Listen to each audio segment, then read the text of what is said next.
할렐루야, 아멘. 온도와 관련된 두 가지 종류가 있습니다. 하나는 온도계고요, 또 다른 하나는 온도 조절계입니다. 온도계와 온도 조절계의 차이점을 아십니까? 온도계는 현재의 온도를 그대로 반영해 주는 거죠. 날씨가 추우면 내려가고 더우면 올라갑니다. 즉 온도 그 자체를 나타내 주는 기계입니다. 또 다른 하나 온도 조절기는 날씨가 추우면 따뜻하게 조절할 수 있고 시원하게 조절할 수 있는 게 온도 조절기입니다. 환경과 반대되는 상황을 만들어주는 것이 바로 온도 조절기이죠.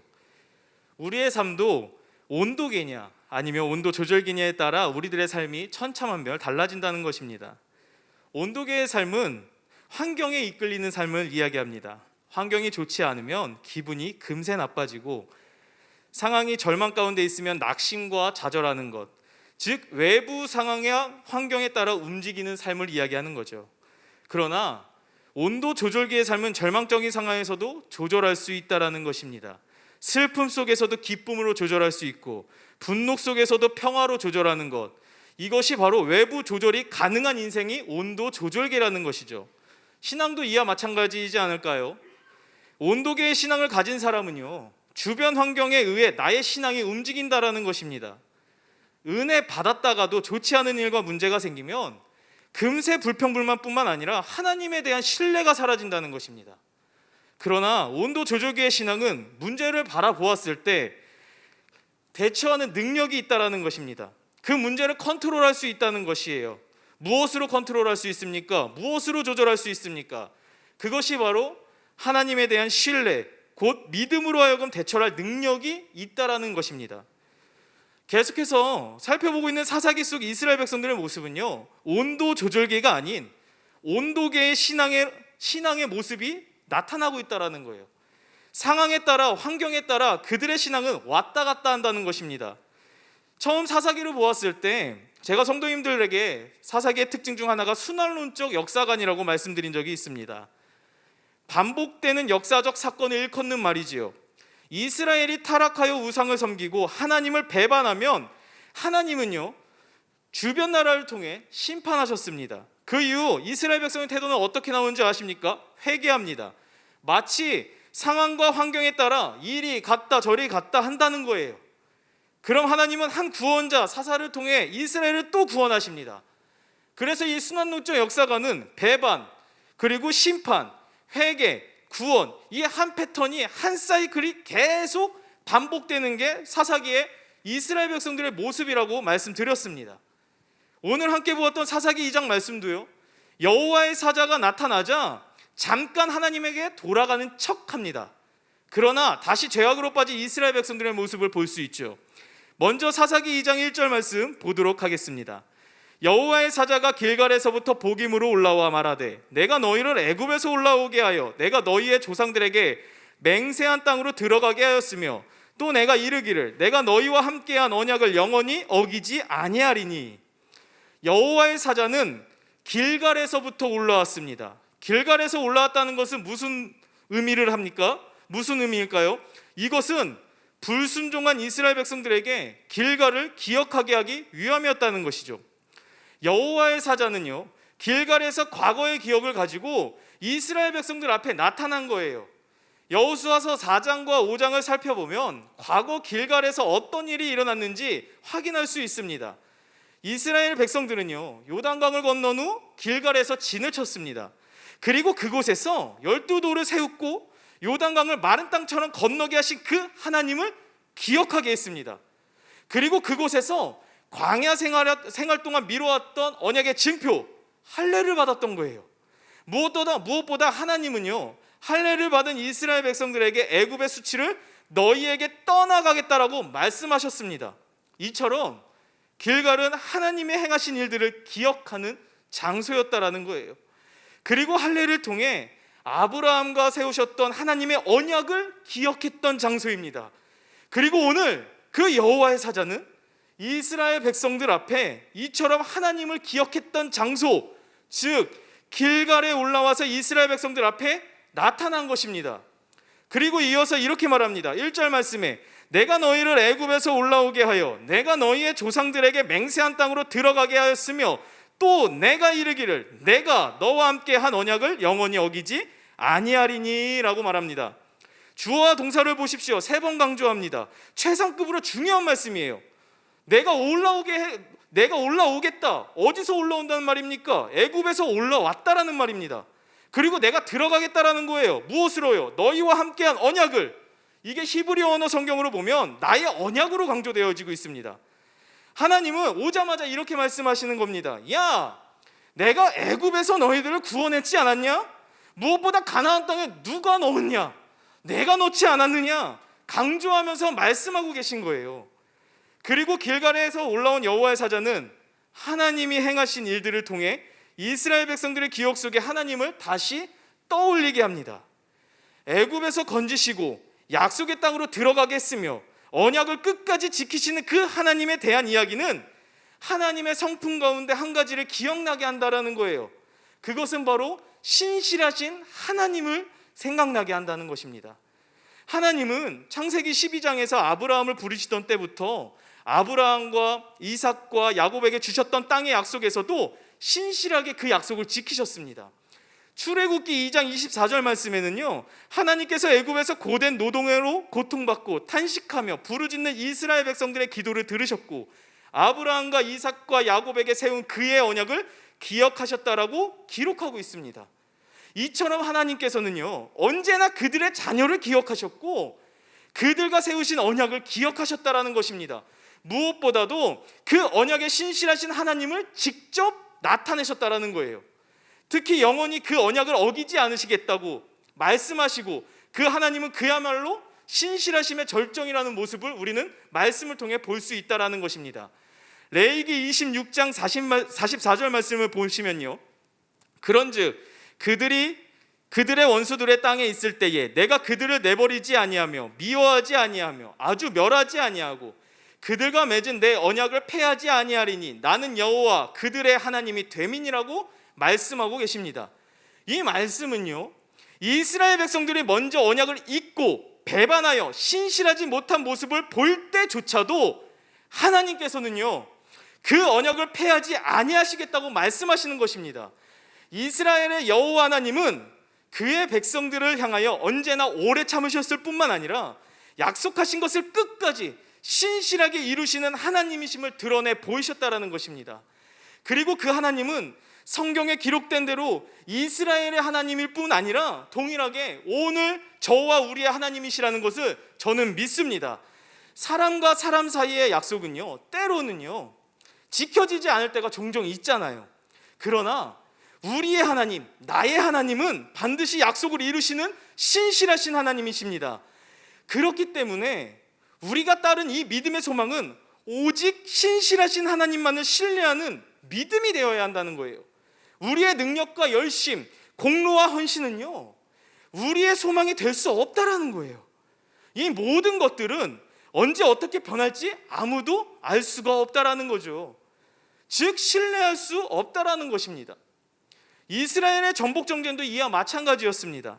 사사기 1장을 통해 살펴보았던 이스라엘의 전쟁은요, 탁월한 전략이나 강력한 무기나 또한 병력으로 승리하는 전쟁이 아니었죠. 오직 신실하신 하나님이 주신 그 약속하신 대로 이루실 하나님의 승리를 신뢰, 즉 믿음의 전쟁이었다라는 것입니다. 그러나 앞서 살펴보았던 그 사사기 1장의 기록은요, 신실하지 못했던 이스라엘 백성들의 모습을 낱낱이 보여주고 있다라는 거예요. 하나님의 신실하심과 대조되는 이스라엘의 믿음 없음을 고스란히 보여주고 있다라는 것입니다. 그래서 하나님께서 오늘 사자를 보내셔서 이런 이스라엘 백성들을 책망하고 계신 것입니다. 오늘 본문 2절 말씀 한번 보십시오. 너희는 이 땅의 주민과 언약을 맺지 말며 그들의 제단들을 헐라 하였거늘 너희가 내 목소리를 듣지 아니하였으니 어찌하여 그리하였느냐. 하나님께서는 이스라엘의 불순종을 책망하셨습니다. 그들이 어긴 것이 무엇이었습니까? 그들이 어긴 것은 크게 두 가지였죠. 가나안과의 언약을 맺었던 것이었고, 무엇보다 가나안의 우상을 헐지 않고 그대로 가져왔다라는 거예요. 더 심각한 것은 사사기 2장 3절 말씀을 보십시오. 그러므로 내가 또 말하기를 내가 그들을 너희 앞에 쫓아내지 아니하리니 그들이 너희 옆구리에 가시가 될 것이며 그들의 신들이 너희에게 올무가 되리라 하였노라. 가나안 족속들과 그 우상들을 진멸하라는 하나님의 명령에도 불구하고 이스라엘 백성들은 가나안 족속을 진멸하지 않았고 그들의 우상들을 그들 가운데 남겨두었다라는 것입니다. 하나님께서는 그들이 스스로 선택한 이 불순종으로 인해 이제는 가나안 족속들과 우상들, 그들의 가시가 되고 올무가 될 것이라고 말씀하고 계신 거예요. 사실 하나님께서 이미 여호수아를 통해 경고하신 바가 있었습니다. 여호수아 23장 13절 말씀을 보시면요, 확실히 알라, 너희의 하나님 여호와께서 이 민족들을 너희 목전에서 다시는 쫓아내지 아니하시리니 그들이 너희에게 올무가 되며 덫이 되며 너희의 옆구리에 채찍이 되며 너희의 눈에 가시가 되어서 너희가 마침내 너희의 하나님 여호와께서 너희에게 주신 이 아름다운 땅에서 멸하리라라고 이미 경고하셨습니다. 그러나 이스라엘 백성들은 이 경고의 말씀을 기억하지 못했다라는 거예요. 불순종의 결과로 찾아온 이 올무가 무엇입니까? 이 올무를 히브리어로요, 모케시라고 합니다. 이 단어가 어떨 때 쓰이는지 아십니까? 이 올무는 사냥을 하기 위해 놓은 덫을 가리키는 단어이죠. 동물들은 미끼에 눈이 어두워 주의하지 않고 달려들다 덫에 걸린다는 거예요. 그런데 이 올무에 누가 빠진 것입니까? 이스라엘 백성들이 빠진 거예요. 근데 어처구니 없는 것은 다른 누군가가 덫을 놓인 게 아니라는 거죠. 스스로 빠졌다라는 것입니다. 왜 스스로 빠진 것입니까? 스스로 가나안 족속을 진멸하지 않기로 결정했기 때문에 스스로 그 올무에 빠진 거예요.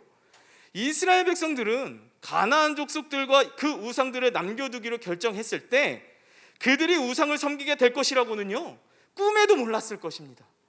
이스라엘 백성들은 가나안 족속들과 그들의 우상들을 남겨두면서 그것들을 자신의 힘으로 잘 통제될 거라고 생각했을 거예요.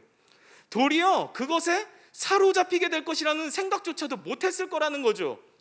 그러나 이스라엘은 중요한 한 가지 사실 또한 잊어버리고 있었습니다. 그들이 가나안 족속을 쫓아낼 수 있었던 것은 하나님이 함께 하셔서 그들을 쫓아내셨다라는 사실을 잊어버렸다라는 것입니다. 즉 그들은요, 하나님이 하시는 일들을 잊어버리고 하나님의 말씀조차도 기억하지 못했던 것이었다는 거예요. 어떻게 그들은 자신을 구원한 하나님을 잊어버릴 수 있었던 걸까요? 어떻게 하나님의 말씀을 기억하지 못했던 것일까요? 그것은 바로 그들의 삶의 중심에 하나님이 아닌 벌써 우상으로 사로잡혔기 때문이라는 거죠. 우상으로 사로잡히다 보니 하나님을 잊어버릴 뿐더러 말씀조차도 기억나지가 않았다는 것이죠. 10계명 중에 첫 번째 계명이 무엇인지 아십니까? 출애굽기 20장 1절에서 3절 말씀인데요, 우리 PPT 화면 한번 보여주시겠습니까? 우리 다 같이 한 목소리로 20장 1절에서 3절 읽어보도록 하겠습니다. 하나님이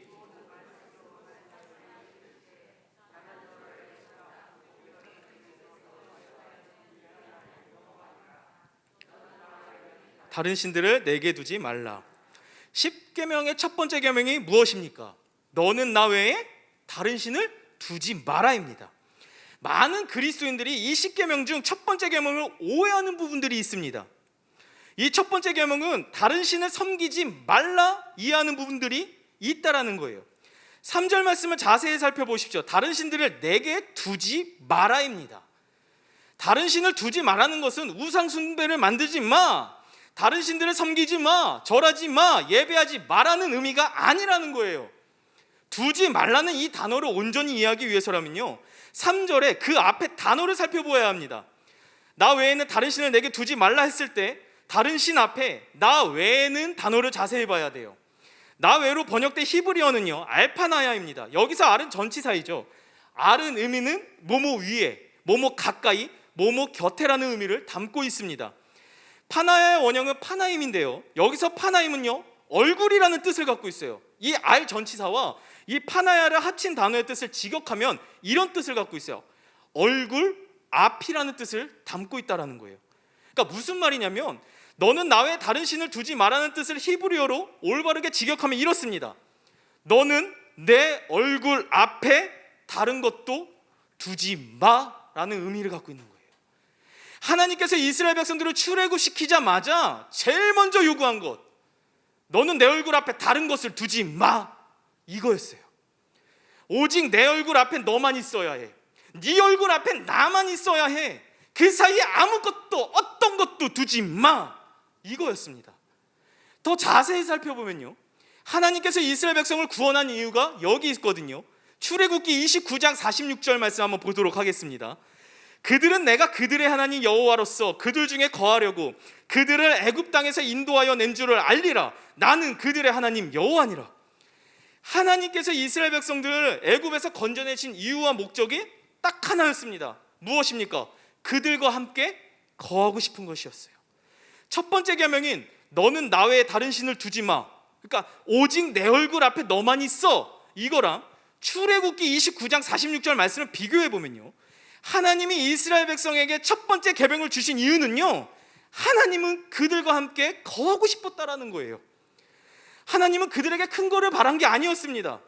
그저 나와 함께 있는 것, 내 눈앞에 너희들이 있는 것, 이거 하나였다라는 거예요. 자녀를 가지신 분들은 이 말씀 조금 이해가 되지 않으실까요? 저는 결혼해서 부모가 되어 보니까 조금이나마 이 말씀이 조금이나마 이해가 될 것 같아요. 만약 제 아들과 딸을 잃어버렸다고 가정하면 저는 굉장히 불안해하며 어쩔 줄 모를 것입니다. 이유가 무엇입니까? 내 눈에 보이지 않기 때문이죠.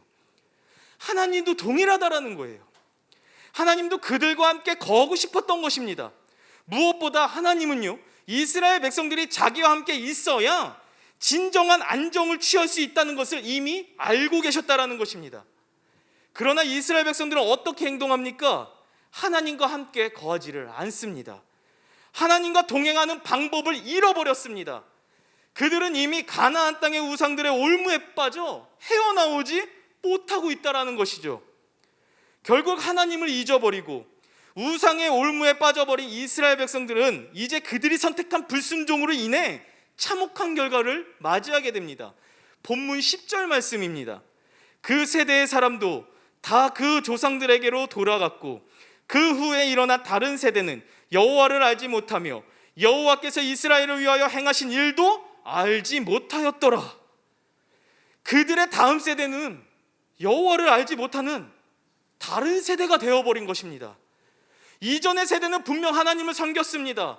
본문 7절을 보면요, 이전의 세대는 하나님께서 이스라엘을 위해 큰 일들을 보았고 그것을 기억했고 하나님을 섬기는 세대였습니다. 광야를 지나며 하나님과 동행을 했고 하나님의 일하심을 매일 눈으로 보았습니다. 분명 광야에서 삶은요, 결코 평안하진 않았을 거예요. 그러나 그 시간만큼은 하나님과 가까워지는 시간이었다라는 거예요. 그 시간만큼은 하나님과 늘 함께 거하는 시간이었다라는 거죠. 그러다 보니 그들은요, 오직 신실하신 하나님만을 신뢰하고 섬기겠노라 결단한 세대들이었습니다. 그러나 이전의 세대가 모두 지나간 후 다음 세대는 약속의 땅, 그 가나안 땅을 정복하고 그 땅에 머물고 살았습니다. 그렇지만 그들 중에 가나안 족속이 있었고요, 그들의 우상을 함께 거주하기로 마음도 먹었습니다. 그렇게 점점 하나님과 맺은 언약뿐 아니라 하나님이 함께 하시는 이들을 잊어버리고 말씀을 잊어버린 세대가 되었다는 것입니다. 결국 그들은요, 하나님을 잊어버리는 세대가 되었다는 것입니다. 분명 오늘 함께 보았던 사사기 2장에서 4절 5절 보면요, 하나님 앞에 소리를 높여 울기도 했어요. 심지어 참회의 제사도 드렸습니다. 그런데요, 그 눈물은 잠시 잠깐이었다라는 거예요.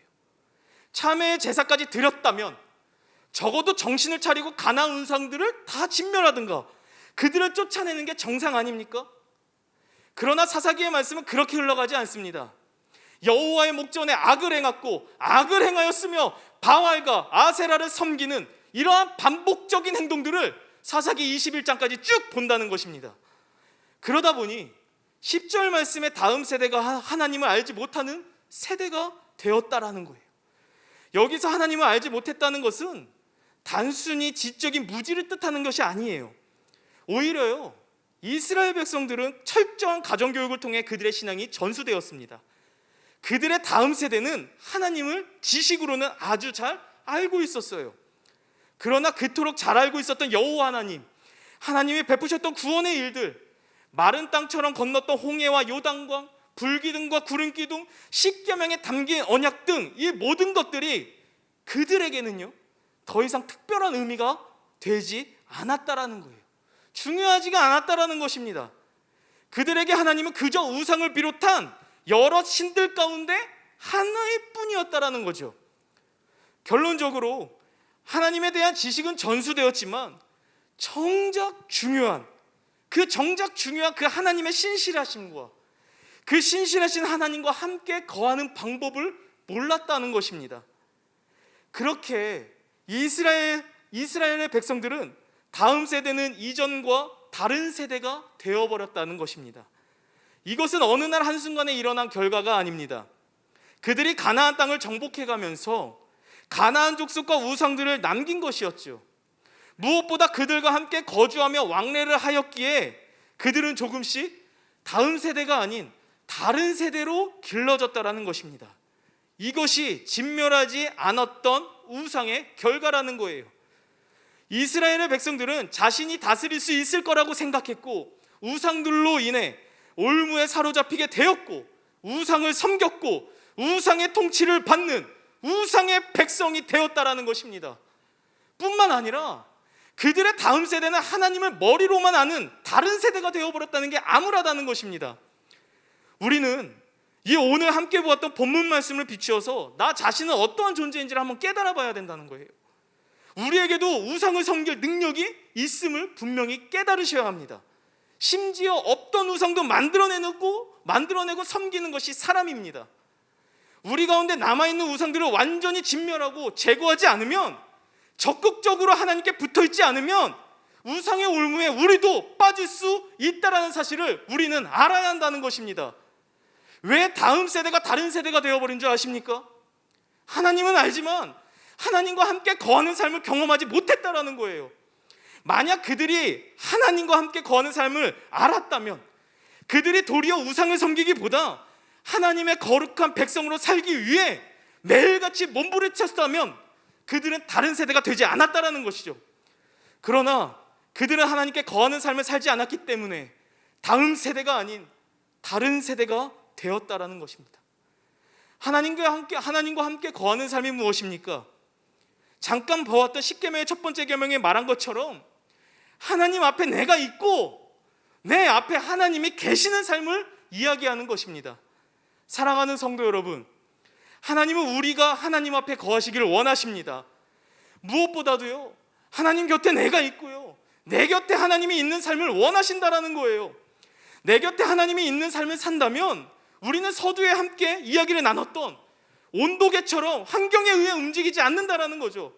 무엇보다도 온도 조절기가 되어 그 환경을 컨트롤할 수 있다라는 겁니다. 조절할 수가 있는 거예요. 문제가 있어도요, 좌절과 절망 가운데 있어도 나와 함께 하시는 나의 하나님을 경험했기 때문에 그 문제를 극복할 수 있는 비결이 생긴다는 것입니다. 우리 모두가 다른 것에 한눈 팔지 말고 하나님께 꼭 붙어 있으심으로 말미암아 오직 하나님만 섬기는 믿음의 세대, 다음 세대가 되기를 주님의 이름으로 소망합니다.